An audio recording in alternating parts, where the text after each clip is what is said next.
On continue maintenant avec l'exemple 2, une situation un peu plus compliquée, mais pas beaucoup plus compliquée.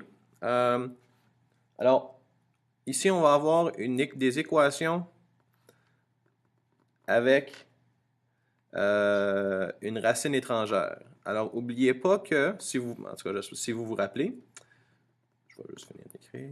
Une racine étrangère, c'est quand que vous trouvez une valeur pour une racine, vous allez résoudre une équation quadratique, puis vous allez avoir une valeur qui, qui ne fonctionne pas dans l'équation originale. Ça, c'est la situation qu'on va avoir.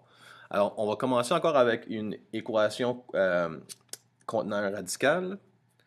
Alors, n moins la racine de 5 moins n est égal à moins 7.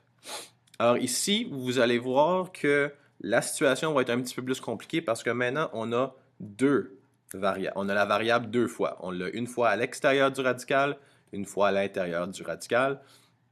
Alors, mais la première étape est quand même la même. La première étape, c'est de se débarrasser, pas de se débarrasser, mais d'isoler le radical. Alors, on va commencer par enlever n. Alors, on va enlever n moins n de chaque côté. Alors, ça va nous laisser avec la racine de 5 moins n est égal à moins n moins 7.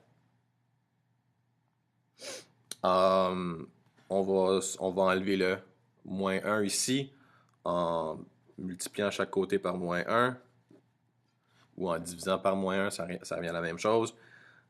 La racine de 5 moins n va être égale à, alors ici les signes vont simplement changer, n plus 7.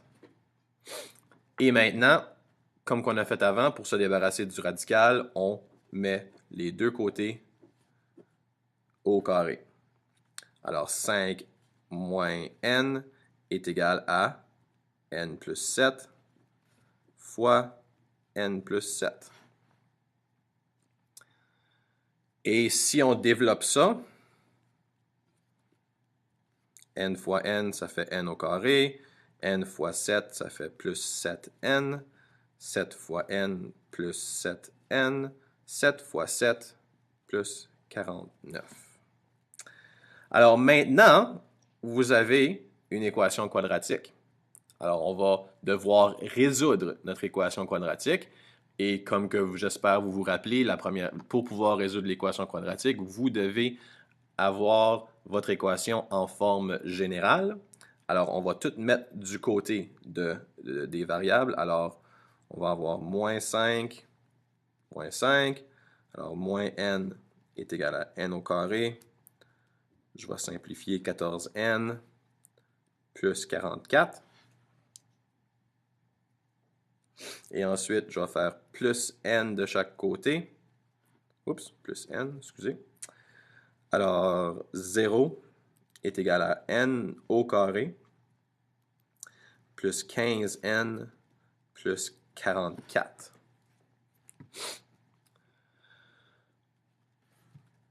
La valeur de a dans mon équation quadratique est 1, donc je cherche deux nombres qui se multiplient à 44, mais qui s'additionnent à 15. Donc mes deux nombres vont être 11 et 4. Alors 0 est égal à n moins 11. Oups, excusez, n plus 11 fois n plus 4. Qui veut dire que j'ai deux racines. N est égal à moins 11 et n est égal à moins 4.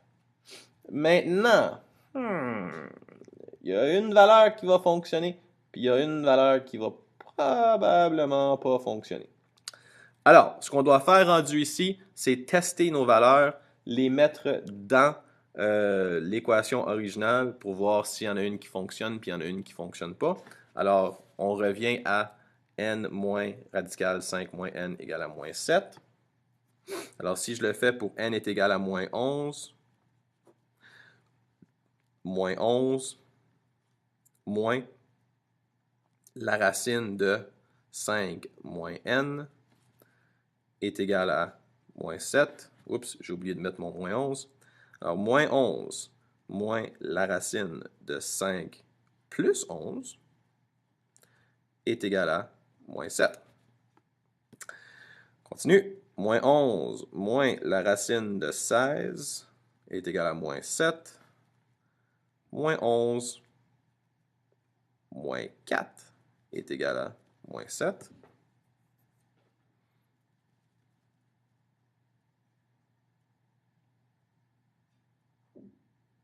Alors, moins 11 moins 4 va me donner moins 15. Donc, ceci ne fonctionne pas. Alors, ça veut dire que moins 11, c'est ma racine étrangère. Okay?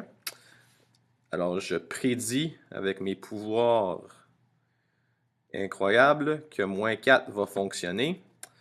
Alors, moins 4 moins la racine de 5 plus 4 est égal à moins 7. Moins 4 moins la racine de 9 est égal à moins 7.